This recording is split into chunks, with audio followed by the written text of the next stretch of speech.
Focus Himachal के Hindi podcast में आपका स्वागत है। आज बात चंद्रयान 3 मिशन की, जिसने सफल सॉफ्ट लैंडिंग कर इतिहास रच दिया। 14 जुलाई 2023 को देश के सबसे भारी रॉकेट LVM-3 से चंद्रयान 3 को लॉन्च किया गया। करीब 42 दिन की यात्रा करके उसने चांद की सतह पर लैंडिंग की। भारतीय अंतरिक्ष अनुसंधान संगठन यानी इसरो ने बुधवार को अंतरिक्ष क्षेत्र में चंद्रमा के दक्षिणी ध्रुव पर लैंडर विक्रम और रोवर प्रज्ञान से लेंस LM की सॉफ्ट लैंडिंग कर भारतीय समय अनुसार शाम करीब 6:04 पर करवाई। चंद्रमा 3 ने जैसे ही चांद की सतह को छुआ तो सारा देश खुशी से झूम उठा। तो आइए अब जानते हैं चंद्रमा 3 की सफलता की कहानी।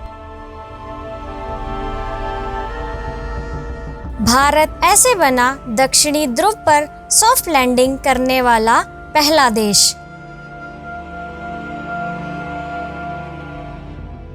भारत चंद्रमा के दक्षिणी ध्रुव पर सॉफ्ट लैंडिंग कराने वाला दुनिया का पहला देश तथा चांद की सतह पर सॉफ्ट लैंडिंग करने वाला अमेरिका, चीन और रूस के साथ 4 देशों में शामिल हो गया है। इसरो के महत्वाकांक्षी तीसरे चंद्रमा मिशन चंद्रयान 3 के लैंडर मॉड्यूल LM ने बुधवार शाम चंद्रमा की सतह को चूमकर अंतरिक्ष विज्ञान में सफलता की एक नई इबारत रची। वैज्ञानिकों के अनुसार इस अभियान के अंतिम चरण में सारी प्रक्रियाएं पूर्ण निर्धारित योजनाओं के अनुरूप ठीक से चली। ये एक ऐसी सफलता है जिसे न केवल इसरो के शीर्ष वैज्ञानिक बल्कि भारत का हर आम और खास आदमी टीवी की स्क्रीन पर टकटकी लगाए बांधे देख रहा था।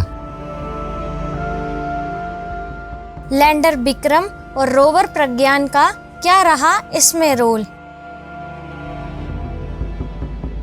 लैंडर विक्रम और रोवर प्रज्ञान से लेस LM ने बुधवार शाम 6:04 पर चंद्रमा के दक्षिणी ध्रुव पर सॉफ्ट लैंडिंग की। ये एक ऐसी उपलब्धि है जो अब तक किसी भी देश को हासिल नहीं हुई है। इसरो के अधिकारियों के मुताबिक लैंडिंग के लिए लगभग 30 किलोमीटर की ऊंचाई पर लैंडर पावर ब्रेकिंग फेज में कदम रखता है और गति को धीरे धीरे कम करके चंद्रमा की सतह तक पहुँचने के लिए अपने 4 थ्रस्टर इंजन की रेट्रो फायरिंग करके उनका इस्तेमाल करना शुरू कर देता है। अधिकारियों के अनुसार 6.8 किलोमीटर की ऊंचाई पर पहुंचने पर केवल 2 इंजन का इस्तेमाल हुआ और बाकी 2 इंजन बंद कर दिए गए, जिसका उद्देश्य सतह के और करीब आने के दौरान लैंडर को रिवर्स थ्रस्ट यानी सामान्य दिशा की विपरीत दिशा में धक्का देना, ताकि लैंडिंग के बाद लैंडर की गति को धीमा किया जा सके।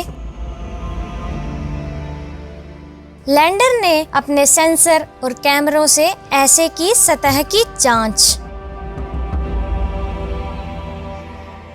इसरो के अधिकारियों ने बताया कि लगभग 150 से 100 मीटर की ऊंचाई पर पहुंचने पर लैंडर ने अपने सेंसर और कैमरों का इस्तेमाल कर सतह की जांच की कि कोई बाधा तो नहीं है, और फिर सॉफ्ट लैंडिंग करने के लिए नीचे उतरना शुरू कर दिया। इसरो के अध्यक्ष S सोमनाथ ने हाल में कहा था कि लैंडर की गति को 30 किलोमीटर की ऊंचाई से अंतिम लैंडिंग तक कम करने की प्रक्रिया और अंतरिक्ष यान को क्षैतिज से ऊर्ध्वाधर दिशा में पुनः निर्देशित करने की क्षमता लैंडिंग का सबसे महत्वपूर्ण हिस्सा होगी। चंद्रमा की सतह और आसपास के वातावरण का होगा अध्ययन। इसरो के अनुसार चंद्रमा की सतह और आसपास के वातावरण का अध्ययन करने के लिए लैंडर और रोवर के पास एक चंद्र दिवस यानी पृथ्वी के लगभग 14 दिन के बराबर का समय होगा। हालांकि वैज्ञानिकों ने दोनों को एक और चंद्र दिवस तक सक्रिय रहने की संभावनाओं से इनकार नहीं किया है।